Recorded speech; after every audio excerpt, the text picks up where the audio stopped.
Hello, this is Nicole and Oliver, and we'll talk to you about perfect competition. First, here's a little introduction to perfect competition. The main characteristics you need to remember are there are free entry and exit to the industry, products are homogeneous, meaning no consumer preference, many buyers and sellers, meaning price can't be influenced by the individual sellers are price takers, perfect information is available to both buyers and sellers. Examples of this market structure are stock exchange markets or agricultural markets, such as wheat, as the product remains the most homogeneous. Here is a graph showing a typical perfectly competitive firm where the price is set from a perfectly competitive industry, as shown to the left. As we can see, the price does not alter for any type of quantity, and this is because sellers are price takers.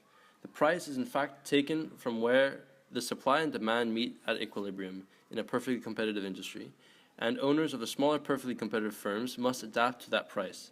The price also equals the demand, and since it is perfectly elastic, which means that the demand does not change when the price changes, marginal revenue, which is the change in total revenue over the change in quantity, and the average revenue, which is the revenue per unit, are also equal.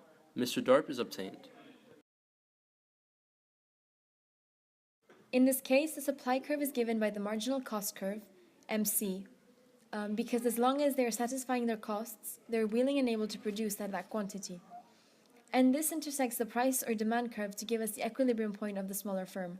This helps the producer know at which quantity it is best to produce at to attain allocative efficiency, which occurs when the right amount of output is being produced, meaning there is neither under or over allocation of resources towards goods being produced. Since the smaller firm's price is dependent on the overall industry, a change in price in the industry for various factors leads to a change in price in the smaller firm as it must adapt.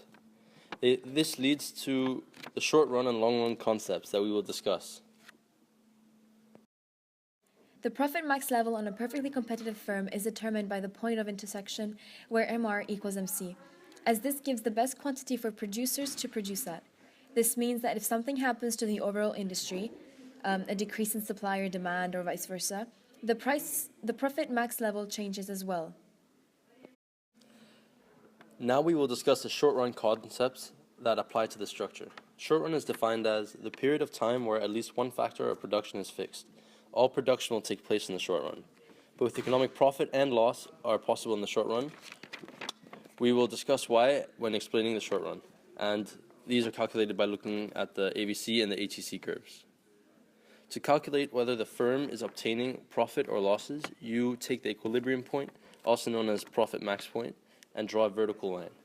The point at which the line intersects the ATC and joins the profit max intersection defines the area of the profit or the loss. If the ATC is situated below the Mr. DARP curve and a profit is obtained, if it is situated above, a loss is produced. In the long run, however, only normal profit is achieved. Long run is defined as the period of time in which all factors of production are variable, but technology is fixed. All planning takes place in the long run. The reasons to why only normal profit is possible in the long run is due to the characteristics of the market structure. Since there are very low barriers of entry, it is easy for producers to join and exit the market. This means that if a firm is making profit, other firms will be interested in joining and able to do so. This will affect the overall industry by shifting the supply to the right, which as a consequence will lower the price of the industry and of the firm. By lowering the price, there is a possibility for the ATC curve to be situated above the Mr. DARP curve, causing economic loss. This will lead to producers of small firms leaving the industry, eventually causing the price to rise again and the ATC to be below or equal to the Mr. DARP and MC curve. This is why in the long run the situation will even out, leaving the ATC to intersect Mr. DARP and the MC curve, resulting in normal profit.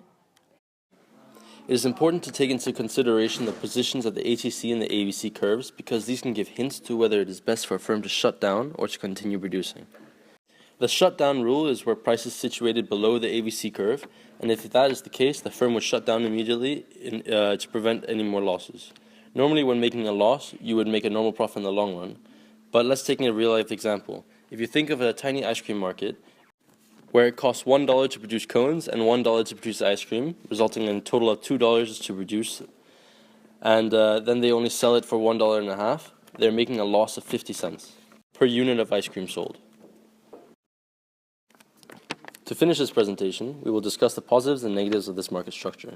The positives are, in this market, firms are winners because they can obtain productive efficiency, which is where P equals minimum HCC, which means that the firms are using the resource to the maximum efficiency by producing the output at the lowest possible average total cost. Competition forces firms to use resources as efficiently as possible. However, they are losers because they must adapt to the prices given to them, as they are price takers, and only normal profit is possible in the long run. Consumers are winners because due to competition, products' prices are very low. However, they're losers because there is a lack of innovation and lack of differentiation in products. Last few rules to remember!